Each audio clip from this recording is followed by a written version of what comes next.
Yeah. We're now 6 weeks into a 9-week project, and everything's going okay so far. I haven't seen it since, and I meant to come before and have a look, but I like what you've done. It'd be interesting perhaps to talk people through the basics that you do and then the extras you've done. But the one thing which I really like is the refresh on the cladding, which I think looks really contemporary. Yes. Yeah, we had a couple of options when it came to the exterior. We have previously used external cladding which has been horizontal, which is great. You get a good colour range with that. And then we came across the vertical cladding, which we've seen previously used for acoustic panelling with a foam backing, whereas this doesn't have the foam backing and is fully waterproof and UV resistant. So we thought we'd give it a go, and we're really pleased with the outcome. Right. The drainage here, was that in before? Yeah, those ACOs were existing. Right. Which again, because of the slope of the drive, helps get any surface water away from the house just that little bit quicker. We've put new gutters and a new manhole at the rear, changed the fall on the flat roof, so basically we're distributing all the surface water from the roof, the main roof, across the flat roof and splitting it really between the front and back, because it was just going into a drain at the rear, which would have been overloaded really, to be honest. So we've tried to distribute it a bit more evenly. And then electricity wise, so you've rewired by the look of it, you've got all LED lighting. Yeah. So when you rewire, did you just put in new channels to existing plasterwork and then skim over at the end? Yeah, I mean, we've looked in the past about trying to modify electrics and stuff like that, and it's never a great idea. When we're at this stage, especially when it's a full refurb, it's just simpler for everybody to have a full rewire. Yeah. It's more expensive, but it's safer. You know, you're not using any existing cable that could, in the next 10 years, become outdated or whatever. And also, everything now becomes RCD protected.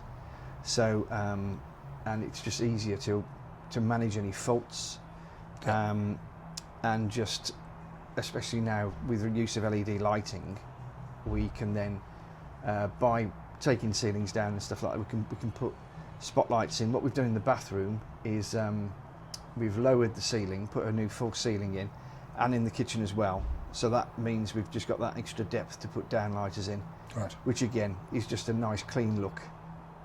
Whereas before we've used surface lighting, and you just get a nicer look with downlighters. Yeah, that all looks a lot more smarter, more contemporary and everything. And then you've got solar panels on the roof, on the garage roof. Yeah, on the main roof we've put 6 solar panels. Oh, they're on the main roof. Right. Yes, indeed. Okay. Yeah, which gives us a 4.2 kilowatt system.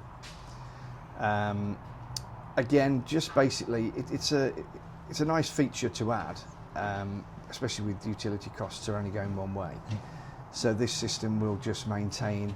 It's never going to take you off grid, but it's going to go some way towards just running any lighting and also the washing machine, tumble dryer, whatever you have during the day.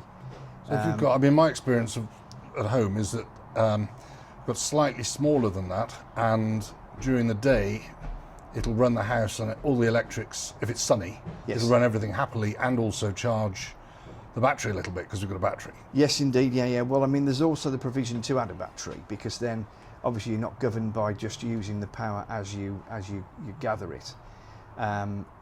So that's, again, the technology is moving on quickly. So that would be something that any purchaser could look into if they wanted to do that, and then you're storing it to run the house through the night. Do you know whether or not the bank's affordability calculations vary dependent on whether or not you've got cheaper electricity bills? It's just occurred to me. We haven't come across that yet, to be honest with you. No. It would make some sense, wouldn't it? Because if your utility bills are a third of what they should otherwise be, and a family might be 160, 200 pound a month or something, then that's a big saving, isn't it? Oh, absolutely, yes, yeah. Well, especially with electric vehicles becoming more and more prevalent. Okay, so rewired throughout, LED lighting, which again is going to save money because it costs nothing to light a house with LED, does it? new guttering, the roof itself. What have you done? Anything to the roof? To the main roof, we've just changed the dry verges to a colour that's more in keeping with the cladding. Sure. And obviously added the solar element. The flat roof is insulated. Yep. So that again, that's a saving energy-wise, and also any exterior walls we've added insulated plasterboard, just to try and basically boost up the thermal efficiency of the house while we've got the opportunity to do it. Sure. I noticed you've put 2 new holes for waste pipes out of the bathroom. Yes. Upstairs. Yes. So you would have had a waste pipe. Yeah, hole the before, soil stack was internal, Right. which we've come across before. Which again, nothing wrong with it. It takes up a bit of space in the house, but that's negligible really. But again, while we've got the opportunity, we've taken that out from floor to ceiling basically, and through the roof, and we've created a new external soil pipe which is vented, and that will now go into the newly created manhole that we've got outside the rear elevation. In 15, 20 years' time, or in 3 months' time, if something's wrong, you can end up having to break into the... Sure. It makes any kind of rodding access so much easier. Yeah, no, absolutely. One second. We're filming. You film. Can I ring you back? Yeah, all the architrave has to come off because we've replaced the architrave and skirting. So we are debating now whether we actually fit a door there on the between the kitchen and the lounge. Right. We've already got we're going to have a park glazed door from the hallway into the kitchen because it just lets that little bit of extra light in. There's another door exiting the kitchen into the utility, and we just thought we're going to have a look at it, tidy it up, obviously put some architrave around, and then decide whether we do put a door on there.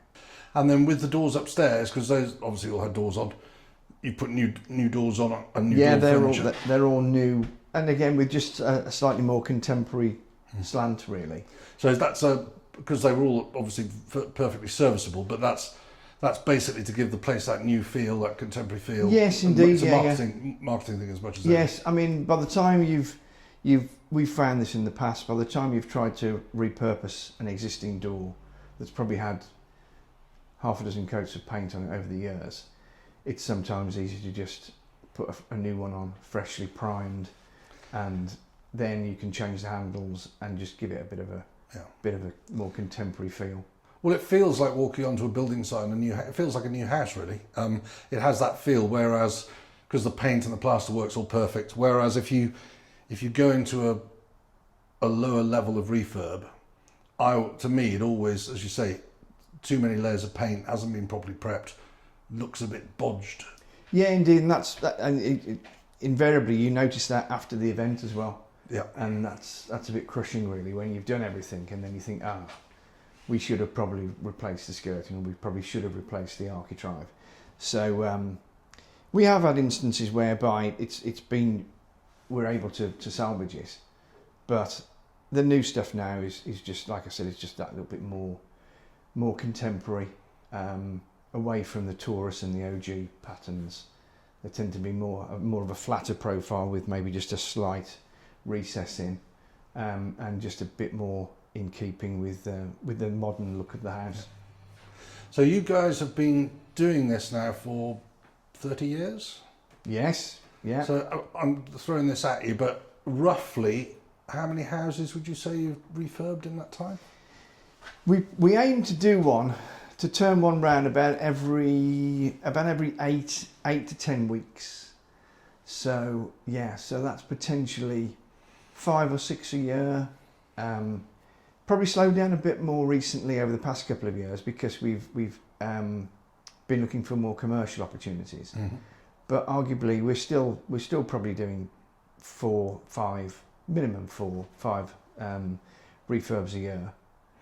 So that's 150, 200 houses basically. Yes, yeah. Plus your commercial stuff, which you've done and we've done as well some, and then your other bits of pieces. So you've been fairly busy then. Yes. You look remarkably young for someone who's worked so hard over the time.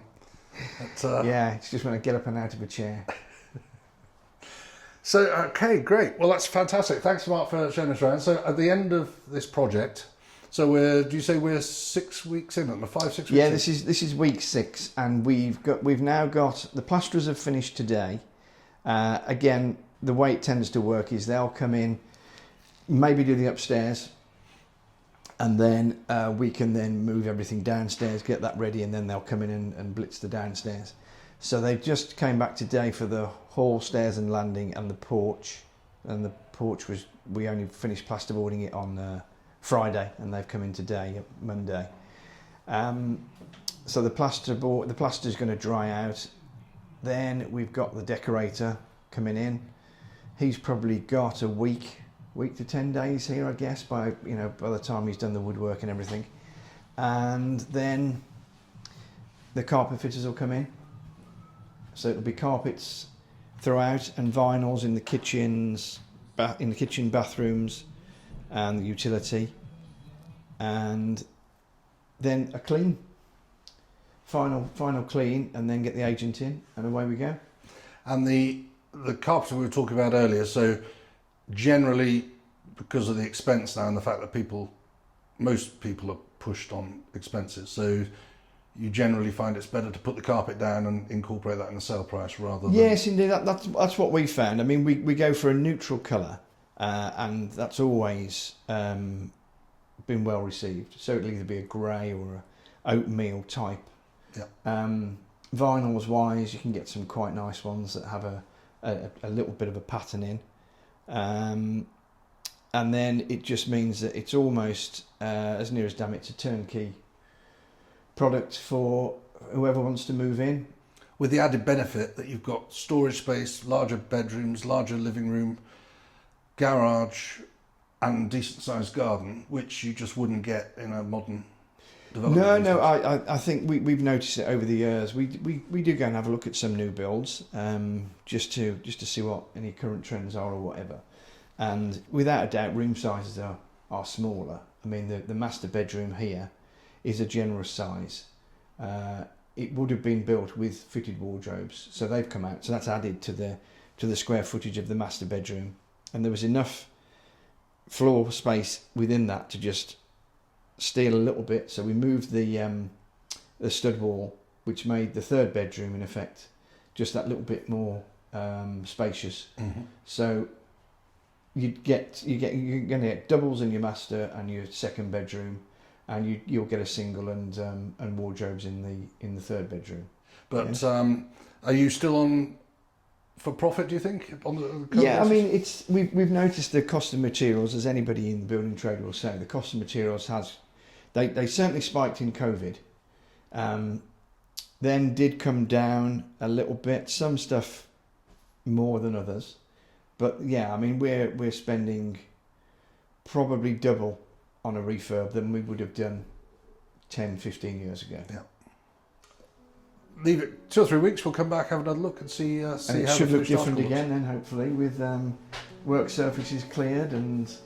But I mean, it's a work in progress, so there's only so much tidying up you can do without putting stuff away when the lads go for something and I've moved it invariably.